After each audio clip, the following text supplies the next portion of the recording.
This is Back and Forth with your host, Gecko Man, and our co-host, Rogue Gambit, the man who would rather die fighting than die giving them what they want. If you go to war for vengeance, it won't fill a hole in your heart. All right. Okay. We'll be talking about Wakanda Forever. We just got back from watching it. Yeah. What are your thoughts? Very messy. Yeah. I wasn't the biggest fan of Riri Williams. If you weren't the biggest fan, I might have been the smallest. like she was kind of thrown in there. Yeah, she was.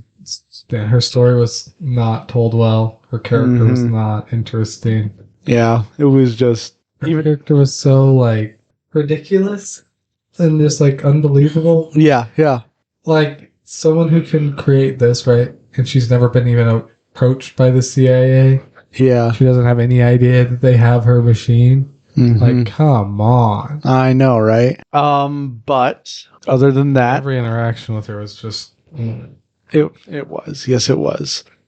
Aside from that, though, I did really like Namor.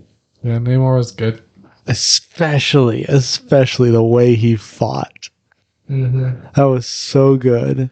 Yeah, it said in the trailers, I wasn't sure. The only time we see him fighting really was, we don't see him attack anything, but we do see the scene where he takes out the ships in Wakanda. We saw a couple of snippets of him flying in those scenes. And I was like, it looks good, but I don't know. I thought it looked pretty good. Fantastic at times. There was one time in particular where the CGI was... Yeah, I did. Oh, if you could tell it was CGI, you could tell it was a stunt double, you could tell. Yeah. But for the most part, I really liked it. I think probably if I had to choose, my favorite parts is the way he advanced towards something in the air, just back and forth, like he was stepping on platforms. It's kind of interesting the way they did it. Yeah, I really like how he would move and stop, It was very cool. I also like how he would almost drift. When he would go to stop, his wings would have to speed up and stop. That was great. It looked really good. I liked how powerful they showed him to be. Yeah. Yeah, he's a good addition to the MCU, I feel like. I'm thinking he'll be an interesting part in the MCU as well for the future stories. Stories. So let's keep going on things we liked. Yeah. What else did we like? So you? Well, I really liked Shuri. Okay. I thought her story. Well, yes, there was a lot of times where it was kind of, but it was. I still really liked it. I thought it's kind of. I liked the way she was throughout the entire movie, just not sure versus not really sure about a bunch of stuff, not wanting to let go or any of that. And yeah. Okay. Yeah, I enjoyed Shuri for about half the movie. First half. I do agree. At the first half, it was probably the best of Shuri. I enjoyed. I thought, oh my goodness, I'm blanking on her first name, something right. When the actress did a really good job portraying it's not just the pain her character's feeling, but she embodied a lot of our try to say pain and sadness at the same time. Us as the audience, our pain and grief. Yeah. And I thought she did a really good job of doing that. And then Queen Ramonda, I thought as well, did a fantastic job. Oh yeah, she did great. In the second half though, it was kind of, I feel like it was a little hard for her to be like this person who's really angry, but at the same time kind of. Yeah, I feel like they kind of lost what they're trying to. I feel like they didn't develop her character into who she became at the end. Yeah. It just felt messy. Again, I'll say sorry to cut you off there. Continue, please. I won't. Well, we are supposed to be talking about positive things, so I don't know. But I will say though that I still liked Shuri throughout the entire movie. Okay. Better than Riri Williams. Well, yes. I did actually like a bit of the scene where they're kind of the final scene, I guess, when they're in the lab and she's trying to make the artificial herb. Yeah. That was great. I did like that. Mhm. Besides Riri Williams.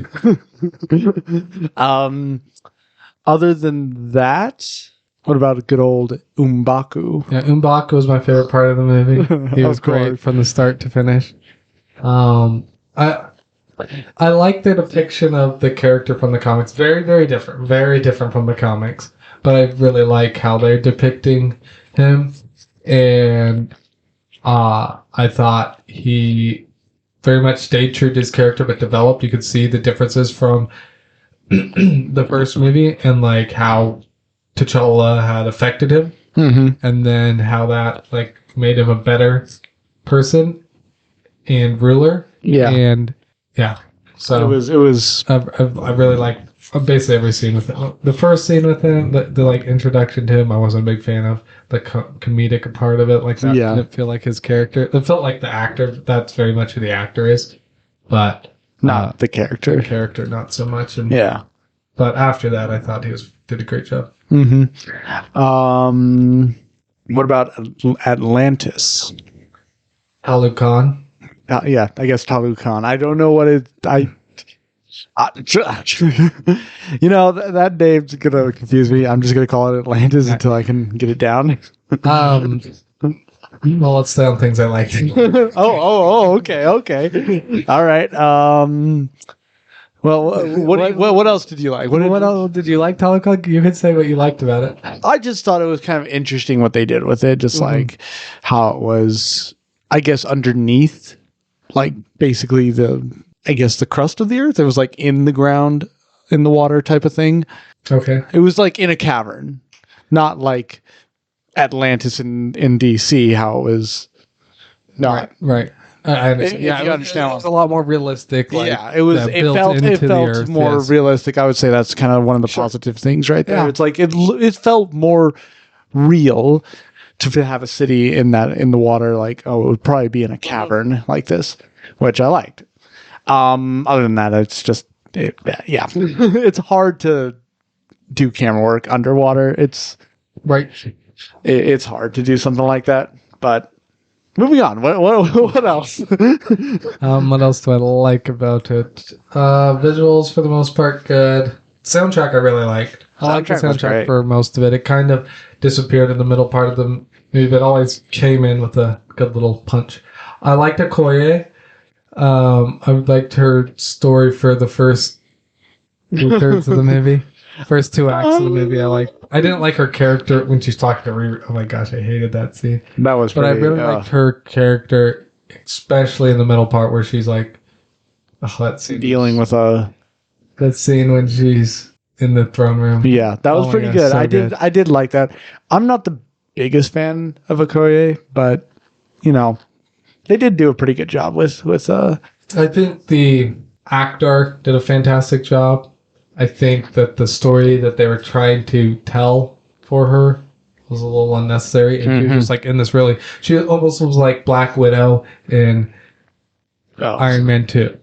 Yeah. Where they're putting her, they're changing her. You've seen her in Avengers Infinity War, right? Yeah. And like her at her height of her power, basically. Yeah. And now they're having to put her up against people who are supposed to be stronger than her in the Talakanians. Yeah. Talakanians. Yeah. Or Talakon X. I don't know. That's like what he called them or something. I don't know. Yeah, it's a weird name. Talakanians. They're supposed to be like strong, so they like had to like downgrade her power. Yeah. And so like some of the fight scenes at the start were really clunky. They were. And at the end, a lot of the fight scenes were bad with her. They had to like change that. Thankfully, we got really good fight scenes with her. At the end, or is that what you're saying? No. The first one with her in the ship was pretty good. Oh, the first one. against the soldiers. Yeah. Like she did great. I did not like that other character at all. But Yeah. we're on things I like. So anyway. Okay. Oh, I will say the other thing I liked the way that they portrayed T'Challa. I thought they definitely did Chadwick Boseman service. They did Oh yeah. T'Challa service. Like They the emotion of it, what the tone of that was fantastic. throughout the entire movie. You could feel it. and it like that arc of it, really well done. I was worried that they were gonna lean into it too much, and it's just gonna be like, yeah, okay, start, I'm sad, cry, but then it's gonna disappear. But they let it play in the background instead of it being in your face, so you didn't get sick of it, and it would just like come up at different parts, like it would just hit you hard throughout the movie, and that was done really well, very well. That might have been my favorite part of the movie, except for M'Baku. But yeah. All right. Anything else? I think that's all I got for what I liked. Yeah, we not a whole lot, but I mean, there's something, but a lot of those things I loved. That's the thing. yeah, This exactly. movie I enjoyed. I enjoyed the movie. I would go watch it again. I'm definitely gonna go watch it again. But there was also some things I really disliked. And let's get into those. Go ahead. Why don't you go ahead and give us a starting point? I'm gonna go on a. Oh, you're gonna go on a tangent. Yeah, you might want to get some words in. Okay. Well, I'm gonna go ahead and start with one of the biggest things I really disliked was probably the final fight scene. Yeah, the third act garbage. Absolutely. It has all the same problems that Black Panther 1 had, exponentially bigger because they tried to do so much more. Yeah. It was like I was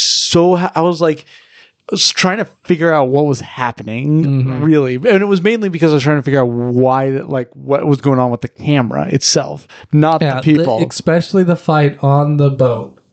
Yeah. Like both all the fights. The fight with just the Namor and Black Panther, but it was hard to see what was going on. Yeah. But the fight on the boat was so confusing. They would show you characters. They literally kept having to remove Okoye's mask so we knew it was Okoye instead of that other chick, but we never saw the other chick fight at all. Yeah. And then like Riri Williams just like disappears for a while and then comes back and like she was just like there. Yeah, I don't understand and they would like show us random shots underwater and I was like, why are we seeing this? And then like they would just be like showing us all the and then like at one point like they just show this random Mbakian, whatever the one of the M'Baku peoples get thrown off, and it looked just like M'Baku. I know, and I was just so like, confused. You have to, like, it was just such bad camera work. Like, you gotta show us what we need to see. There's no real good, like, pans across the top where you just get to see, like, a mass fight. You know, nothing like that. No, you didn't zero in on fights. It was just like this and this and this and this and this. Is like you're supposed to know what's going on because of course Okoye is fighting this person because we set that up earlier and stuff. Yeah, it did not help at all. But yeah, going to the Black Panther and Namor fight, like. The camera was so zoomed in all the time. I don't understand why they did that, and not only that, like the whole something about like the look of it, like the visual of it was terrible. Yeah, I was like looking at it, and I just could not like. I was like trying to figure out like what was happening. Like for a second, I thought it was me. Like there's something going on. Am I okay? Yeah. And then like the fight just didn't flow at all. Yeah. Oh. Like it didn't feel like I never felt like anybody was winning the fight type of thing. Yeah. Like, in a fight you're supposed to feel like, oh my goodness, our hero's losing. Oh yeah, our hero's winning. Oh no, you know. But like it was just like happening in front of me. And it was just so jumbled and yeah, it did not help at all. Oh yeah, and then the same thing on the ship, and then they just like we have this fight going on the ship, right? And then like the Namor and them finish, right? And they're coming back, and then it just like comes to this shot of them just like huddled together and them like getting closed in upon, right? Oh yeah. That's a good shot, except for the fact that you haven't set that up at all. Yeah, exactly. There's just like this fight happening, and now we something like apparently a bunch of Wakandans are dead, but then like in like the Dora Milaje, like there's like half as many there, but then like later on in the movie they're back. It's like, where are these people? It's just a mess. He's like, we want to get to the shot, but we also want to have all this other stuff. It was just like the third act was. There's no story. They just threw storytelling out the window. They were just like, we are getting to this point, and we're going to have these things said, these fights happen, but everything else, just do whatever the heck you want. It was so bad. Yeah, it was. And, I mean, I feel like it's very similar to how a lot of MCU movies are, in a way, but also, Ryan Coogler is a good director. And I mean, yes, it seems like all his movies suffer from bad third acts, but like he always has these movies that are longer, and then he cuts them way down. I don't know. He just needs to work on simplifying some of his stories. Yeah. And so that when he gets to that third act, he only has a couple of stories he needs to follow. But instead, he has the Okoye versus Big Dude. He has Riri Williams versus little girl. He has M'Baku versus, these blue creatures. He has the Dora Milaje story. He has the Night Sister story. He has Black Panther versus Namor. And now you're trying to tell all those stories while showing the battle itself. It's just too much. Yeah, it didn't help it at all. So many stories, so little time. Yeah. But yeah, especially, and that could work if you're telling me, but like you're already trying to fit in all this stuff about Black Panther, right? And so you're already taking up so much of your storytelling time with that story, right? Where it's like you have to do one or the other. You can't try to do all of it unless you're gonna have a big epic movie that's like 3.5 hours long or something, right? Yeah. But he, trying to jam it all into one, just trying to do this whole Endgame type of movie. And it's like every Marvel movie is trying to do that. Yeah, it's like just tell a simple story. Be Spider-Man No Way Home. Yeah, exactly. Oh yes. And I know what you guys are thinking. What? I was bringing all these new characters in. Yeah, but the main story, what was it trying to tell? It was simple. Simple. Yeah. All right. Anyways, what we nailed the biggest part of the movie I hated. So everything else I won't be probably tirading as much on. Yeah, that's why I might keep bringing it back to this third act, because this third act just ruins so many things. Like Okoye's character, the Night Sisters, terrible. I don't even know if that's what they were called. I don't think that's what they're called. You're thinking of Star Wars. Blue Knights. Night Blue. The Midnight Blue. Midnight Angels. Yeah. The Midnight Angels. That's so frustrating. So, as you recall, I mentioned that they might be showing up based on things we saw in the trailers.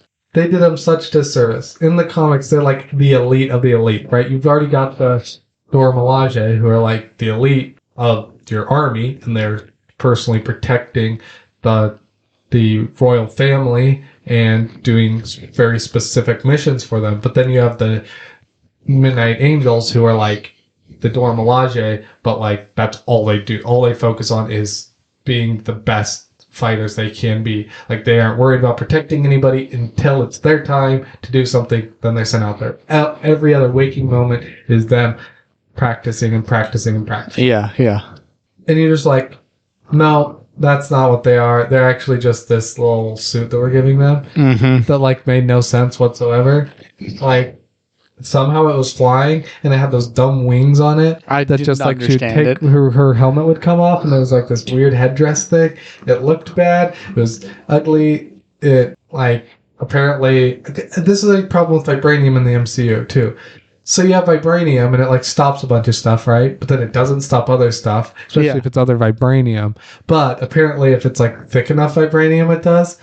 But like that's how vibranium is supposed to be, like this metal that like is barely a metal. Like it can be liquid, it could be woven into things, and it's always as strong, right? There's not like this vibranium that's stronger than this. Yes, you Yeah. can have pure vibration. That's why like the Black Panther suit's so powerful, so strong. Is it's like pure vibranium. It's not woven into anything. It's just vibranium. But like now we have like this other vibranium apparently that they can make these suits out of. Yeah, I don't know. It's just unnecessary.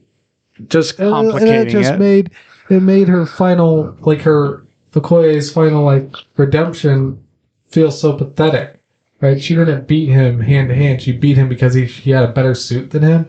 That's so obnoxious. Yeah, I that was- wanted redemption for Okoye. I liked her for the first part of the movie, and then they just ruined her. Like she needed that good redemption arc, and like that was also the thing. Is she the whole movie is like against this, right? And then suddenly, just because she lost her power, she's like, oh, I guess I'm gonna do this so that I can beat this one dude. It's like so pathetic. Give me good character development. Give me people that stay true to who they are and still have a redemption arc instead of having to completely change who they are for no good reason. You good? No, I'm not good. All right. Angry. Disappointed. What else did we not like? Let's get into Riri Williams. Yes. I mentioned some things earlier, right? You're not just going to have this genius person who's not being recruited by anybody or nothing, right? Then her interactions with people are just absurd. Yeah, they're. She's talking with, like, okay, in the whole scene when Shuri is talking to her, and then Okoye comes and talks to her, we learned nothing. They didn't say anything anybody in that circumstance would say, except maybe the line where Okoye is like, I give you two options, either come conscious or unconscious, and then doesn't back that up whatsoever. Yeah. Right? Plus, I don't even call my hat with that whole storyline. Why did Okoye want Shuri there? Why wasn't it just her and other Dora Milaje that just showed up this movie? Well, Going there, knocking her out, and bringing her there. Yeah, she It said. made no sense. She said, and I don't really understand this. She said that she needs to get out in the field to Right, but like, yeah, that's a reason to have Shuri do something. That's Yeah. no reason to have her, like, this mission was to go and get Riri Williams. It wasn't to go talk to Riri Williams. Yeah. It wasn't to go find anything out about her thing. It was just to go get her to Wakanda, and you can do that all there. Yeah, exactly. And on top of that, you're telling me that her mother, who's like, yeah, they kind of explain this later in the movie, but her mother who's like, no, she can't go, we need to protect her, oh my goodness, there's this Namor guy after her, isn't like, hey, other night, Dora Milaje, go with them, like, go just, give them it's some just backup. So like, I don't know, there's so many plot holes at the start that I kind of like forgot. Like, didn't forget, but I was like, my disappointment in them subsided because the middle act of the movie is so good. But because the third act is so bad, I was like, okay, I got it. Like that. Just Yeah, I also didn't like how little, very, very little we focused on Riri Williams. I know it isn't about Riri Williams. It isn't like it just. right. I agree with like if she's gonna be in the movie, Yeah. give her a character arc. Mm-hmm. But instead, we just got like glimpses of her doing stuff. It was literally just there to set up her character. Yeah. It wasn't actually developing it. Mm-hmm. And it just felt so forced. Because this character could have been anybody. Yeah. And it could have been anybody, but they chose to have it be this character just because people want to see this character, right? Yep. Instead of picking a character and developing a character to be this character in this movie, right? Mm-hmm. They just were like, well, people are happy to see Ironheart, so let's get that cheer. It's like, Yeah. Yeah. It wasn't the best at all. Anything else you got on Riri Williams? no, it's. I mean, her. Deep breaths. I think we all understand you are not happy with what they did. It's just like, even in the third act, it just makes no sense. Her character just makes no sense. Mm-hmm. That's all I'll say. All right, moving on. Anything you want to bring up before I go on to it? Well, let's talk about Atlantis. Talicon. Talicon. All right, this Atlantis. is my problem with it. It made no sense. After saying, It basically, okay, my problem with it was it didn't explain anything. The backstory of it was so ridiculous. it was more of the backstory of the people, not the place. But Right, but the backstory of the people. Okay, so this is how I understand it. Vibranium is very adaptive. Because it landed in the ocean, it adapted to that surrounding so that it was able to give them the powers to breathe underwater. yep. I'm okay with that. That as far as that goes, totally fine. But you're gonna tell me that there's this whole civilization under the water that like comes up apparently all the time just for the heck of it. I don't understand that when they're like trying to remain completely hidden. I get like him being seen, right? Him being seen because he wants to go to his mother's graveside and whatnot. But Yeah. and then explaining it away of him being a mutant made no sense too. But that's okay. Not we're talking about Telecom. All right, but Telecom We'll get on that itself, later. we just barely get to see it. First of all, Yeah. like she just like kind of goes through it. The way she gets there, don't even talk about that was pathetic storytelling. But the waterways that they have, that they just like I was create, so confused. like don't explain that. Then we have all these people who just like I'm not sure, like somehow they communicate with fish. Somehow like they and like eat things. I don't know. Like, but and then there's like, oh, somehow they brought the like got sunlight down there. I don't understand that at all. Like it was something to do with like, okay, so I'm guessing it had in Aztec mythology and stuff. Like there's a lot of stuff about like bringing the sun and like to the fountain of youth and all this stuff with like pyramids and everything. And that seemed like what they were trying to depict with like, this pyramid that like went up and opened and then it was like sunlight. But like that doesn't explain how they're doing it. Yeah, exactly. Do they have some technology that Apparently. Here's my other problem. Is they're supposed to be have all this vibranium be very advanced civilization. The comics, super advanced civilization. I get that they're very much changing from Atlantis to this Talicon. But it looks so primal? primitive. But then at the same time they tried to like make their people out to be like not. The fact that they like knew different languages and stuff. It's like why would these people even know Wakanda existed? If they never Wakanda hasn't existed to the whole world except the last 5 years. Yeah, I don't Yet, understand. These people who never go to the surface world know that Wakanda exists and can speak Wakandan. I don't understand. It was a year later, they could have learned in the 1 year that. Yeah, I don't know. It was confusing. I was so confused about that. And like, I really like if they would have just like kept it consistent, where they, I don't know, are this like more primitive view of Wakanda, because like if they had a contrast with Wakanda being like this advanced civilization, and then like because they're on the surface and have to protect themselves, right? Mm-hmm. So they're advancing as much as they can, and now that they're out there in the world, they're advancing even more to try and stay ahead of the world. And have that depiction where it's this one that's completely isolated, or they don't want to advance because if they advance, they're afraid that they might be seen. Yeah. That could have been a thing, but no, they just like were so inconsistent. Mm-hmm. Like deep breaths. And yeah, and then the backstory and stuff just was thrown together. Yeah. Anyways. Yeah. Going back a few paces here, back to good old Namor. What they did about throwing in the mutant. What? So yeah, it was super confusing. It was like, all right, so this non-heart-shaped herb gave them these powers to be Atlanteans or Taliconians, water dwellers, we'll call them.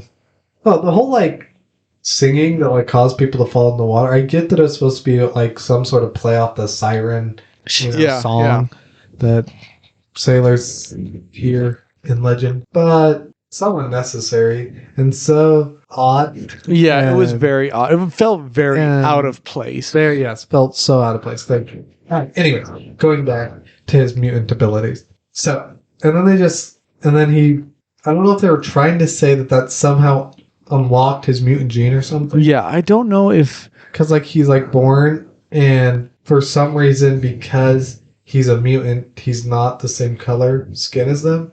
Which, like, why would that be? I don't know And what they then- were trying to say with that. And it gave him these winged feet, which was fine. Then the pointy ears, like, and then at the same time, like, he could breathe above water because of it. And then on top of that, he has this symmetry. Like, I'm totally fine with him having mutant powers that are all those things. But, like, explain if that's true. Like, is it his mutant powers? Yeah. Or is it this herb? Or, like, and then, like, I guess, you know, we're getting into the mutants, right? Where, like, because he exists, other mutants exist. But, like, he was born 500 years ago. Mm-hmm. Which would make him the first mutant. Not actually with Apocalypse, but one of the first mutant. And then, like, none other have existed since then. Unless they're gonna, you know, backtrack with mutants and stuff. It was just, yeah. Yeah, just really confusing. Like, I knew, I think I said this, like, I had the feeling they were gonna kind of throw his mutant thing in there. And I would way rather them just say he was a mutant instead of, like, trying to tie it into his story. Yeah. It was like if you had said, you know, I was born and because I was half, you know, I was conceived a human and born at Talakanian. That's why I have different colored skin, and that's why I can breathe on the surface. But because of this herb running through me, I also can breathe underwater. Then say, and I'm a mutant. Right, just throw it out there and they're like, oh, cool, he's a mutant. That's fine. But, like, trying to say that was, like, why certain things, it was just confusing. Confusing, unnecessary, and we still got a really cool Namor. Yeah, yeah. One thing that I'm not sure, like, I don't hate, but I don't like, was his character. So had mentioned that, like, what I was really looking forward to is how they depicted his character, because in the comics he's kind of, you know, he is sort of an anti-hero, almost a villain, kind of a hero. Yeah. And I thought at times they did a good job of depicting that character in him. Yeah. But at other times it just didn't make sense. And what I didn't like is the fact that, like, his second in command lady was the one who was, like, almost like that, like, villain side of him. And I really wish that would have been him that was that aspect. Like, he's the hot-headed one. He's the one who hates the surface world. And I wish that, like, bled into his people instead of it seeming like his people bled into him. Mm-hmm. If that makes sense. Alright, moving on. Another thing I hated. What? I can't remember his name. Martin Freeman's character. Oh, Mr. Ross. Everett Ross. Yeah. And Valerie. I have no idea who that is, but like I know who you're talking about. I just don't know who she is, like what type of character she is. Like a Dave Fontaine or whatever. Yeah. I did not like their story, what they were. I didn't understand. Like, apparently she's the head of the CIA. Yeah. Found that out. Interesting. Apparently they were married at one point. Not interesting. Was it, like, they didn't even, like, play it like it was supposed to be funny. Yeah. They just, like, threw it out there for, I don't know why. Yeah, it was just there. Yeah, I felt like a lot of, like, almost all the scenes, no, probably all the scenes with Ross were just kind of made no, like, unnecessary, made no sense. Like, did he do anything? Other than all he was there for was just to be like, to give us, like, I think it was just for this whole sense of, like, the world is going to be turning on Wakanda. Yeah. But, like, you could have done that without, like, him talking, like, him being on the side of Wakanda was fine. But, like, it just didn't push the story. It didn't add to it. Yeah. It took away from it at times. And then, like, I get that they're trying to bring Dave Fontaine's character into things. And, like, make her a big baddie. But she didn't really do anything. Yeah, she was just there. So, yeah. That part I did not like or understand at all. Mm-hmm. Yeah, I'm scared. Another thing. All right. This will be the final thing that I didn't like, I guess. We can get into our final rating of this movie. But yeah. And this is something that I have said now for like 4 Marvel movies in a row. And I'll continue to say it. They had so many opportunities to tie this into wrap up phase 4, right? Phase 4, yeah. Wrap up phase 4. And now push us into phase 5.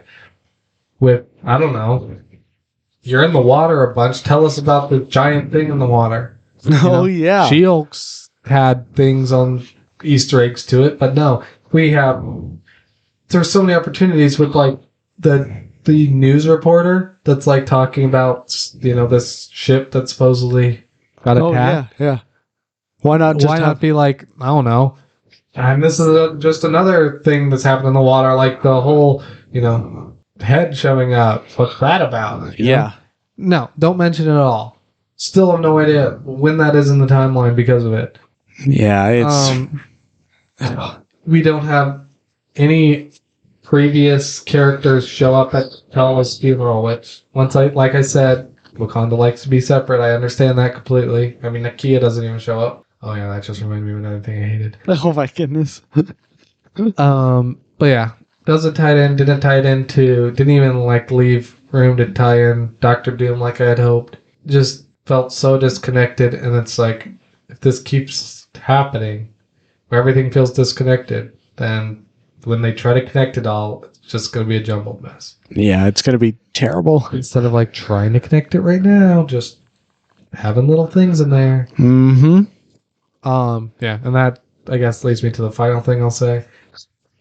You said Nakia's story didn't like. Oh, I had known from the moment that we saw this one shot of her in the first trailer that she was going to have a child.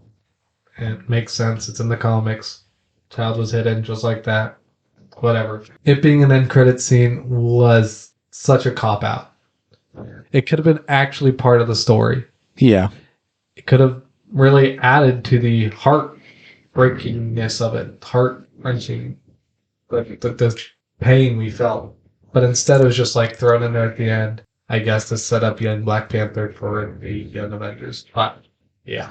Yeah, it didn't. Yeah, no, I liked that his name was T'Challa, but that's about it. Yeah. Overall, though, I think we can say our rating. Sure. Do you want to give yours? Yeah. 6 out of 10. 65 out of 100. Interesting. 62. Close 60 out of 100. Well, that's interesting because I was going to give mine about a 69 out of 100. Yeah, like I said, I'd watch it again. As a Marvel movie, it's better than most. Yeah. Worse than a lot. For most recent Marvel movies? Yeah, especially for most recent. It's yeah. Second best of the year so far. Yeah. But we'll get into those rankings later this year. So, let's move on to talk about Andor, episode 10. Good old episode 10. Let's first get a little things out of the way. So, next week is going to be a little different. We're not going to have any Andor. We're going to be doing episodes 11 and 12, the last 2 episodes, the next week. Yep. We're going to have to pre-record the episodes. We are going to be able to do everything. Will have the little something coming out next week. Yeah, but there will be something coming out, but it's not going to have Andor. That's all going to be 2 weeks from now. Yep. And surprise, surprise, it's not Rogue Gambit's fault. It's Gecko's fault. All right. Well, let's get into this episode 10 because wow. Yeah. Wow. First off, very ingenious way to short circuit the entire security system. Yeah, like I said the previous episode, I was like, what's he doing over there? Yeah, the one thing I'll say about this episode, it surprised me. I know. I can rarely say that about movies, TV shows, anything like that, but their escape plan did surprise me. The way people responded to it surprised me. The way that they had the guards respond to it surprised me. Yeah. Oh, all the way up until the end was pretty predictable, but yeah, that was all surprising. And then even the reveal at the end with their inside man. Oh yeah, That surprised me. I know, because we never really like looked at him. Like, Right. I mean, I mentioned once or twice that just like the banter in that room, everybody we thought was doing a good job, but yeah, wow. that was good. Well, why don't we go ahead and talk about their lovely little escape All plan right. here? First off, what we thought Andor was sawing into, which I now assume everybody who was going to the bathroom now was sawing into it. Which kind of makes sense. Kind of, you need everybody on it to kind of, or at least the people that were on board before the whole fiasco. Yeah, exactly. But yeah, like we thought that was an electrical wire possibly, or something else, not a water pipe. Right. Yeah, we thought it might be an electric wire, and I thought it could be all the way up until the end, and it started spraying. And I was like, I see what they're going with this, and it's genius. Yeah. So yeah, that plan, and then of course, like it also showed how like rushed their plan was, where it wasn't smooth by any means. Right? Oh yeah, lost a lot of people, but once things started rolling, it really. But so let's start with what like the start, even before that, because my favorite part of the show might have been like the first 5-10 minutes, where we're like seeing, as we've endearingly called him, Claw, like realize and like decide to help. My goodness, wow! First off, we'll start with the soundtrack. We all know I love soundtracks. Yeah, superb. When that bass comes in, when it zooms in on his face when he's sitting in his cell, like just chills. That was good. And then as you mentioned, the soundtrack when it's about to start, it had a little like heist vibes too. Yeah, it was so good. Vibes. So good. And yeah, I don't usually like. I'm not good at like listening to soundtracks and following like the show or the movie, but this one I was able to like. The soundtrack really worked well with this. Like, it was good. Yeah, and like Andy Serkis, I finally remembered him, the actor's name. Absolutely stole the show in this episode, especially at the beginning. Every minute with him was just like he commanded the scene. Just like everything started at him, and I thoroughly enjoyed. I've enjoyed him throughout the whole series, but wow, in this episode he was so good. And then like how his character, right, still like kept his demeanor the same and everything. And like how much everybody respected him, and that just like snowballed all the way until he like was talking to the entire prison, and oh my gosh, that's so good. It was really good. Yeah. But then even then, just the whole like even a lot of the lines, as you guys heard at the intro there, the die fighting.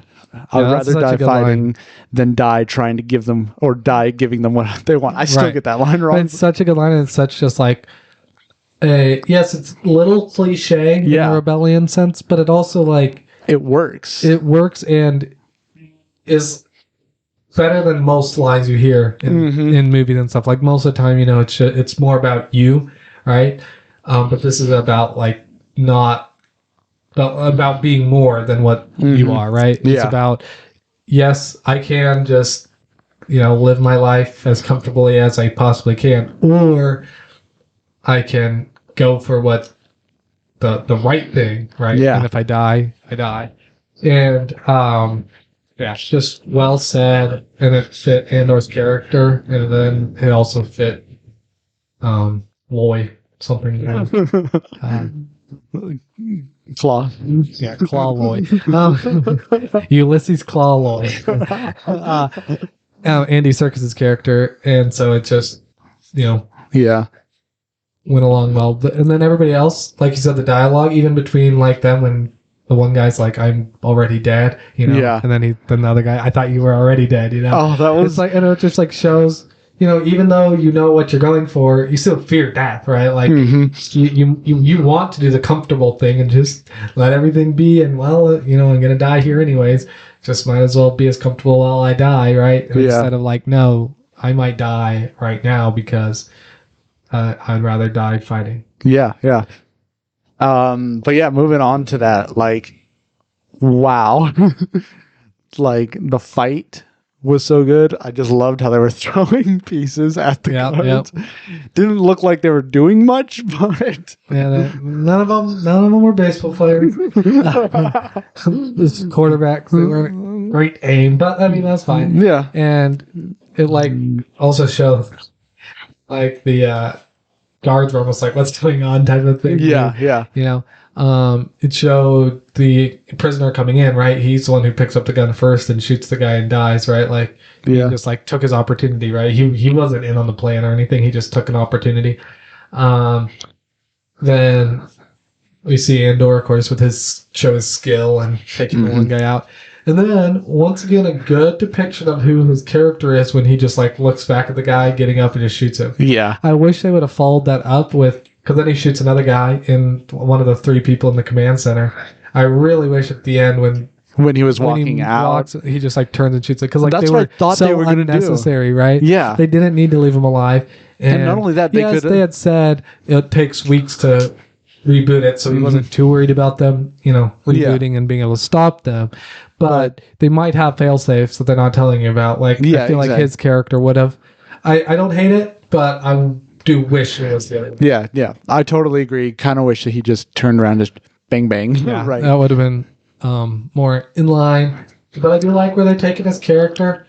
I also like how he had developed his friendship with Ulysses Lawlord.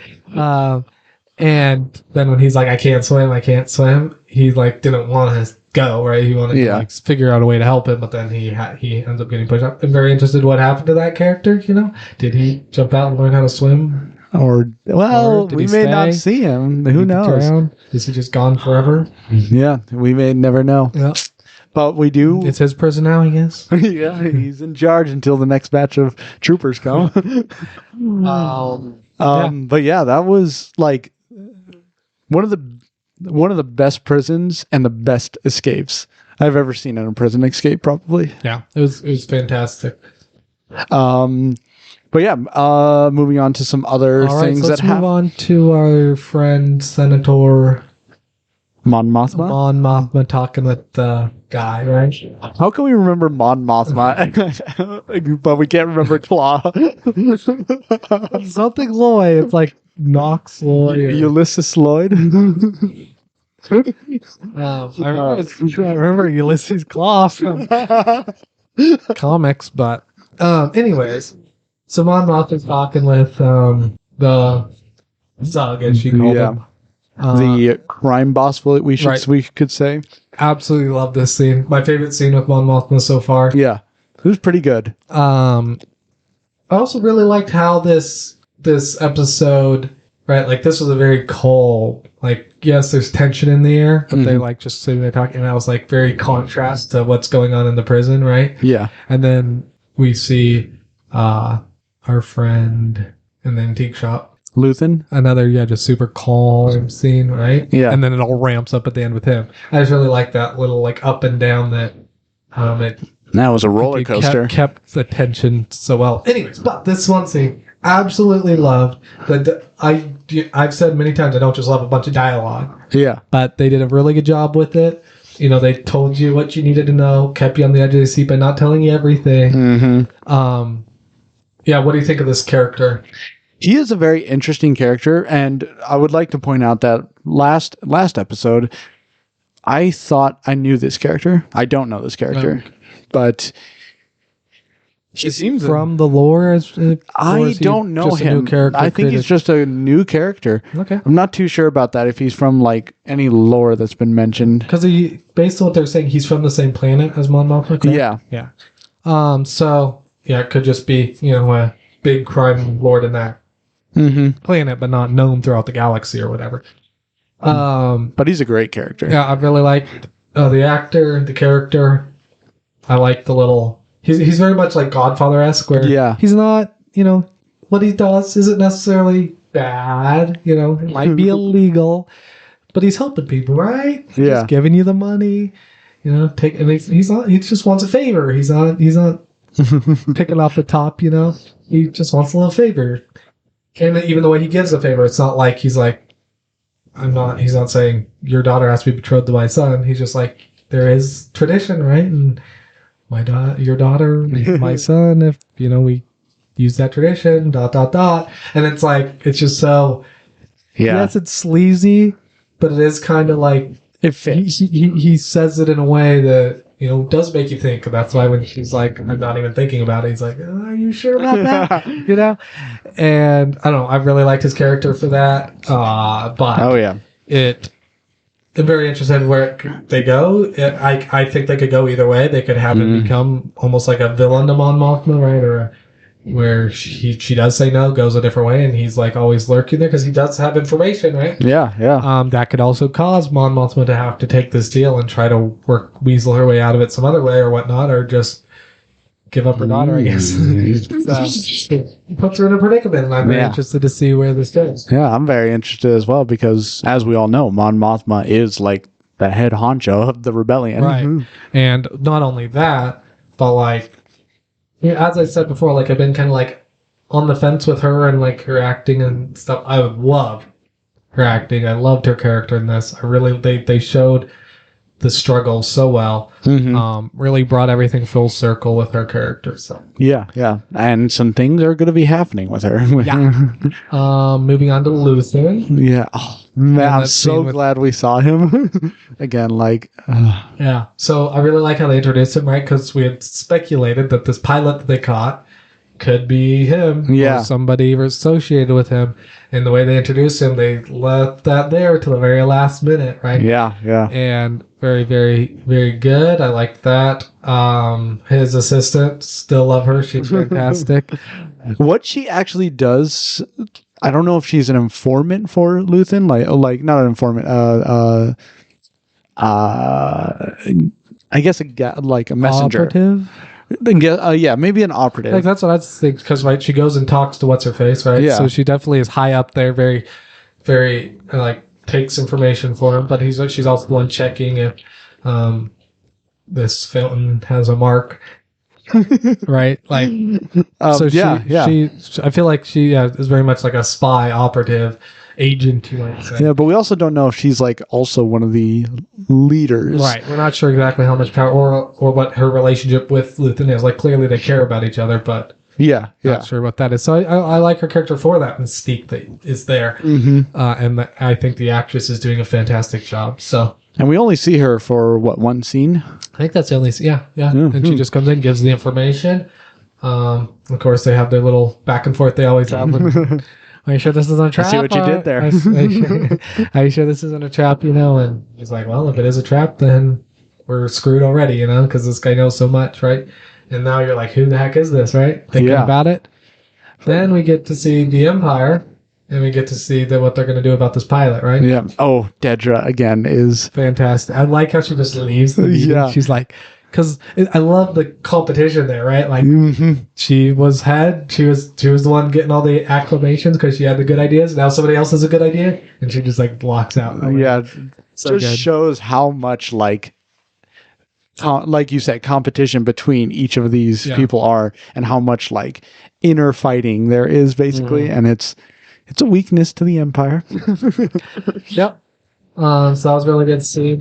Once again, our leader of that group, fantastic. I love him every single time. I love it. Just like turns, looks at the map. Oh my gosh, fantastic! I can never grow tired of that, man. And then we get the reveal at the end. Oh yes, him just stepping into the elevator. Then he grabs a communicator, puts it in, and then you hear Luthen's voice. If this is a trap, type in these numbers. Yeah. Oh. Real good. And that whole scene, I mean, I don't want to give anything away about it, but because it is a big reveal, but wow, so good. The interaction, fantastic. The music, once again, fantastic.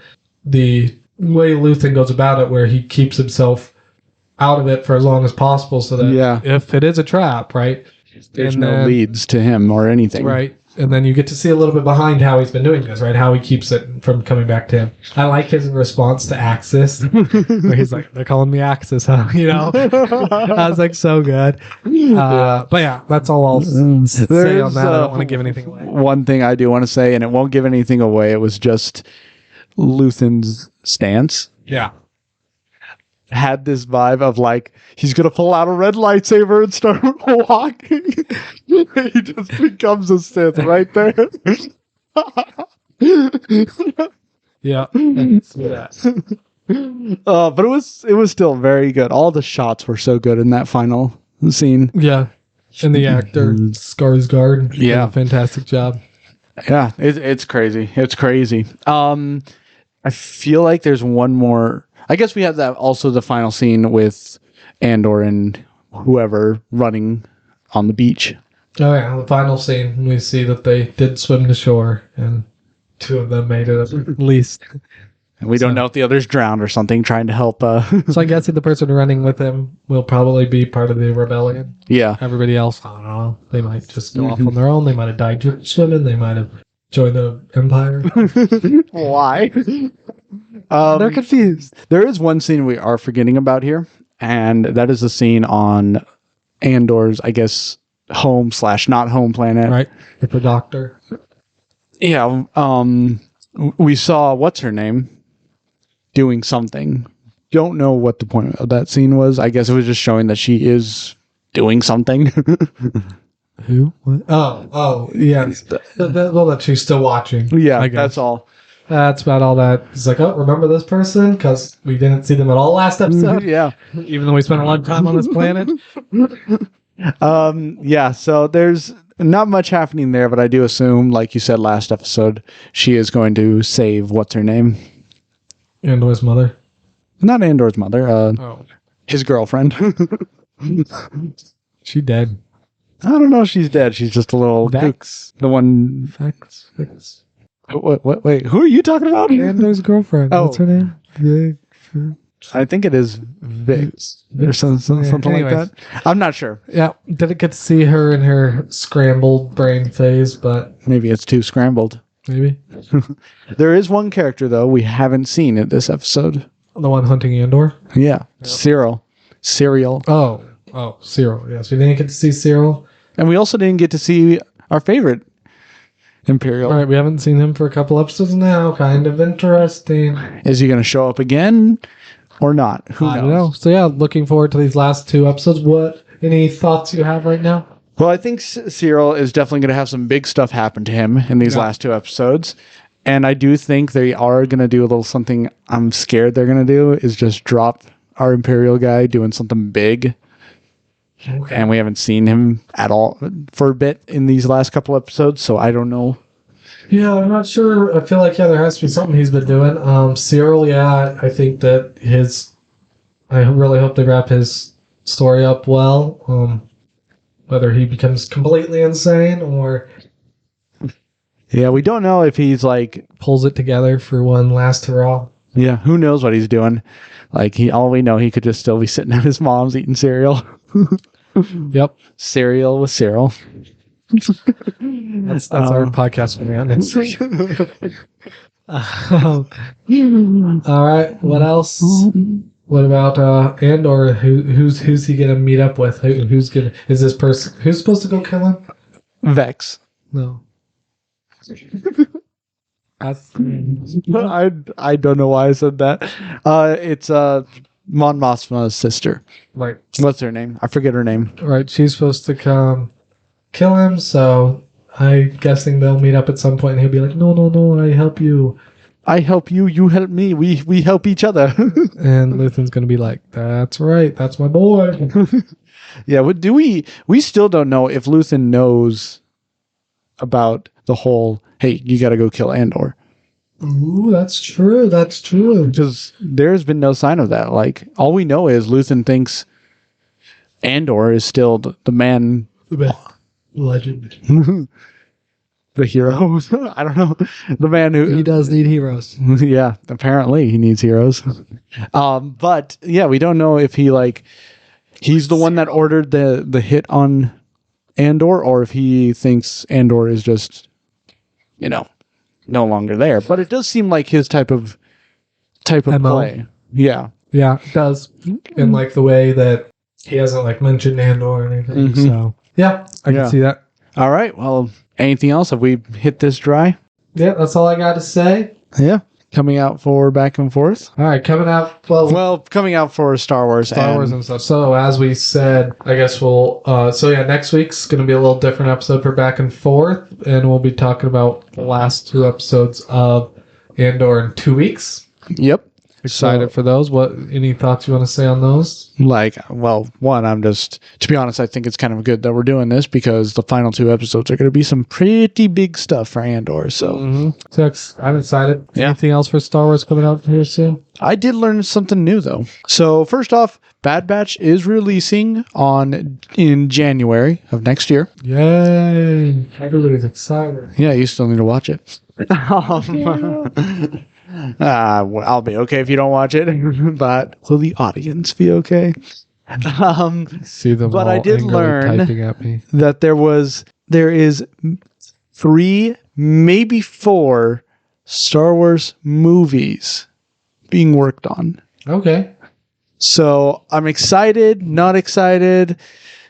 It really all depends. Like, what are these movies? There's no titles have been announced. Nothing like that. It's kind of like we do know that we are getting another continuation, the whole for the Star Wars universe as a whole, basically in the main movies. Yep. Continuation further into the whole universe after the whole Skywalker saga. But then we also get Taika Waititi, whatever his name Taika is. Waititi. Yeah. We got him making a movie. It's going to be completely separate. We have another movie that I had recently learned about being worked on, but that won't be coming out till later in the future, probably. I don't know. So I'm curious as to what. I don't know if it's going to be just the next movie in the one being worked on after the Skywalker series, or if it's going to be or it's going to be another disconnected one, like. Yeah. I don't know. Like, it's going to be interesting. Yep. Right. Another thing though, Star Wars Acolyte has started shooting, or at least it's in the middle of shooting. And I don't know if he's the main character, but the person who played in Squid Game, I think he's the main character. I need to look up his name. Yep. I won't be able to recognize him because I didn't really get a good look at him, but he is supposed to be in the Acolyte show, so it's going to be interesting. I am really excited for this show. Like, we also get, so that's what we got for a lot of the Star Wars stuff coming out. Okay. So, for Marvel, I mean, not much coming out. Holiday special, and then Ant-Man and Wasp: Quantumania. So, gotta see the trailer in IMAX. It's interesting. Saw some new details that scare you, make you excited. I'm not excited for it. Like, I hope if they stay to the simple heist story, as I've said, that it'll be good, but not too hopeful. By Marvel history, it probably won't. Right. So we'll have to wait and see here. All right. Alrighty. Well, that's it for this week. Don't put yourselves inside a box.